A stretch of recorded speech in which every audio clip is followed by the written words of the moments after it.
In less than 24 hours, La Quinta City Council members could come to a decision on whether or not a multi-million-dollar resort will break ground. Well, for months, Coral Mountain Surf Resort has been the center of controversy and what it would actually do for the valley. Yesterday, we spoke with locals opposing this project, and now we hear from the developer ahead of tomorrow's City Council meeting. Our Carmela Karcher joins us live in studio tonight with the latest. Carmela. Olivia, adjustments were made to the resort, but opponents of the project still had concerns, mainly about water use, size of the wave basin, and light pollution. But today, the developer clarified some of those concerns and is confident La Quinta will have this resort.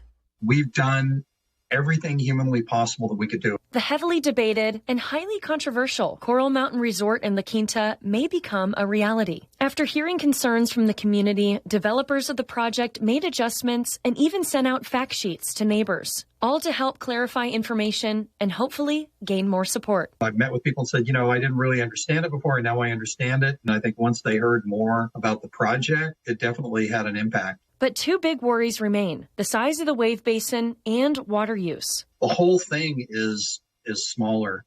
It's not an artificial reduction. It's a wholesale reduction of the footprint of everything, including the surface area. We're basically offering and funding the removal of 2 million square feet of turf in the city of La Quinta.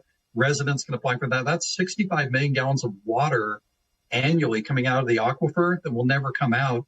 It's 2.5 times our annual evaporation. But that's not all. We basically have established a resale fee that could fund a significant amount of money every year into community service organizations that provide clean water initiatives. Another concern they addressed: limiting light pollution. Basically, from an environmental perspective, what we're required to do is we look at sight lines from the perimeter of the project. So our perimeter is Avenue 58, Madison Street, and 60.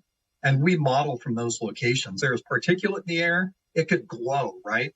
So effectively what we did, if the sight line cut like this, we reduced all of the heads are below the sight line, so that slice, depending on where you are, of light and, dust particles, you're not going to see it. It's going to be below that. Because of all these adjustments and attempts to meet opponents in the middle, Gamlin is confident this project will happen. The environmental impact report is really clean. What I would hope for is that the council will feel like we've done meaningful and measurable things that move the needle, and that they feel like they're in a position to have a favorable view to approve the project.